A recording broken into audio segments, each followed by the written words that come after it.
Hey everybody, this is Chris with Offset. Today I'm going to go over some tips on how to be the most effective with the Ripper Specialist weapon from Spectre. The Ripper Specialist is basically the melee or like Wolverine Blades type specialist in the game. It allows you to get one-hit melee kills, it'll lunge you towards enemies, it'll lunge you up, it'll lunge you to the side, it lets you move really quickly, and you can chain a lot of kills together as long as you're in melee range. First thing we're going to go over is just some basic tips on how to use the Ripper. First thing to keep in mind is that it recharges really quickly, so you're just going to want to use it as often as you possibly can. Don't wait for the perfect moment, don't sit around, don't worry about if it's going to be recharged. If you get the chance to use it right then, right there, and it'll be up before you know it. The second thing to keep in mind is that the Ripper is unique because it gives you a little diamond reticle when it's ready and you're in melee range and you can lunge at somebody. So even if you haven't activated it yet and you get an enemy in melee range, this little reticle will pop up and it'll tell you that you can hit the button and you will lunge and one-shot them.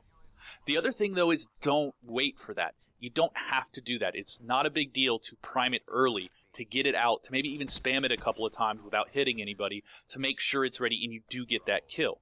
On the same note, don't worry about spamming it. Just hit the button as quickly as you can when people are in melee range. It's gonna last long enough to get some kills, and like I already said, it recharges so quickly that you don't have to worry about getting the most out of every single charge. So again, because it recharges so quickly, and you're not worrying about getting the most out of every single charge, sometimes you're gonna have it active and you're not gonna have people in melee range. Don't feel obligated to go and get people in melee range. You can still just use your weapon as normal. That's one of the best things about the Ripper is that when it's active, you can still use your weapon. You can still throw grenades. You can still pull out your secondary. So don't feel obligated to run up and try to get melee kills. Sometimes the best thing to do is going to be you have your Ripper out, you get a melee kill, there's two guys further away. Well, if you try to close that distance, you're oftentimes going to die. So instead you may seek cover and just use your weapon as normal. You might waste the rest of the Ripper charge, but that's not a big deal because it will come back up so quickly. Another thing to keep in mind is if you decide to close those gaps, whether because you're out of ammo, you're trying to complete an achievement, or it just sounds like fun, use the movement system in the game. This is one of those times where sliding, jumping, wall running can make a massive difference in closing that gap, getting close enough to be in melee range, and then just really ripping into your opponents. No pun intended. Now actually using the Ripper is very simple.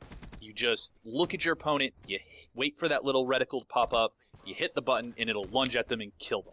It's really simple. The only thing you have to keep in mind is just try to keep your opponent on the screen and wait for the reticle. Do remember, though, that you don't have to have that reticle up. Sometimes you can press it and just kind of slice in front of you, and it'll still kill enemies. Not only that, but the Ripper will also kill score streaks.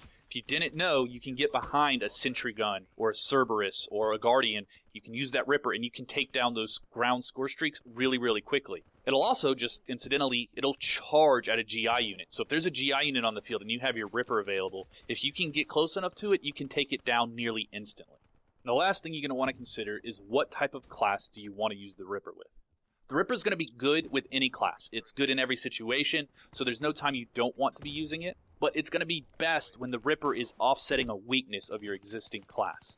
So this is going to be the situation where with a sniper rifle or an assault rifle that's really good at medium range and long range, but kind of weak up close, that's where the Ripper's really going to shine because it's going to take one of the weaknesses of your class and really help offset that.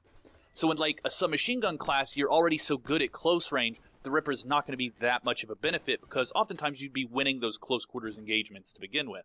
When you use it with an assault rifle class or a sniper rifle class, you're going to be losing the majority of those close quarters or really like corner type engagements. But with the Ripper, suddenly you have the opportunity to win those and be really good. And that makes you a little bit more versatile and it allows you to approach all these situations with more confidence and ability to win them.